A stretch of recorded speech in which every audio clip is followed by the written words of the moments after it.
bring in now News Nation Chief Washington anchor and host of On Balance, Leland Vittert.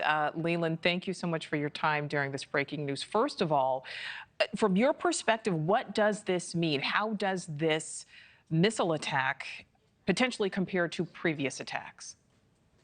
We don't know, because we don't know what the effects will be.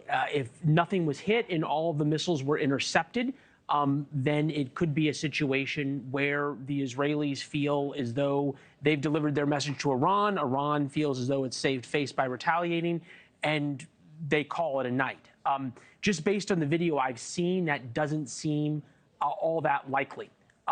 A couple of things that Robert pointed out that I just want to drill down on. One is these were ballistic missiles. The last time Iran did this, they used very slow-moving drones that are very easily intercepted and shot down, as Israel did, as Jordan did, as a number of other countries, the United States and others helped Israel do in the region.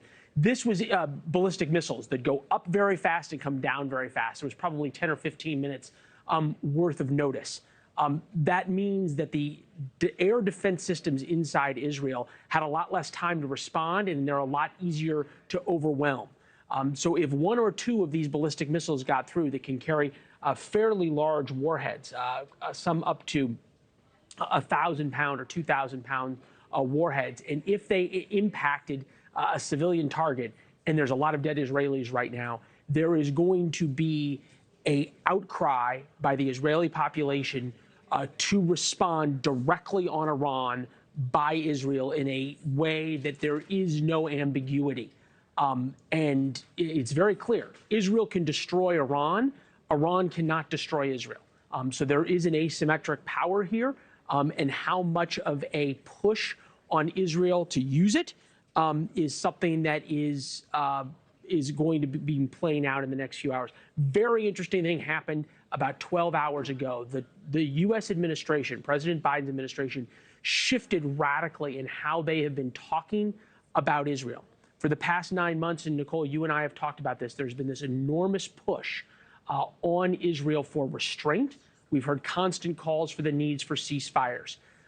This all culminated with Israel, telling the United States to go pound sand, and they killed Hassan Nasrallah, the leader of Hezbollah, the chief Iranian terrorist, if you will, on Friday.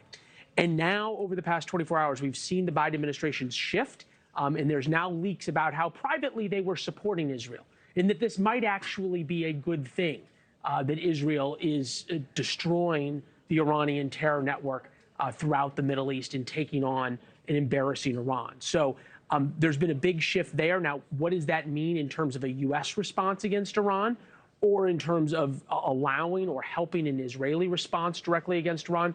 We don't know. There had been some reporting that Israel telegraphed to Iran that this kind of attack that we just saw, which at least right now, as we look at these live pictures, and I don't know if we're able to turn up the microphones from either Robert's live shot in Haifa or the live shots in Tel Aviv to see if the sirens are still going off,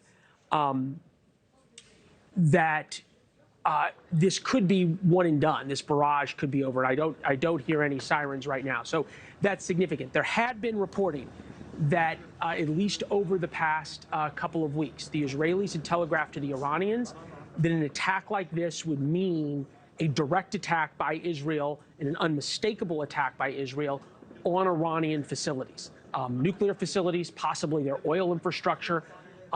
That could really totally change Iran in terms of sort of life in Iran and decimate the regime. We heard some pretty interesting talk from Benjamin Netanyahu a couple of days ago, the prime minister of Israel talking directly to the Iranian people, saying our argument is not with the Iranian people, it is with the Iranian regime, the Ayatollah, the Islamic Revolutionary Guard, and talking about how regime change in Iran could come sooner rather than later.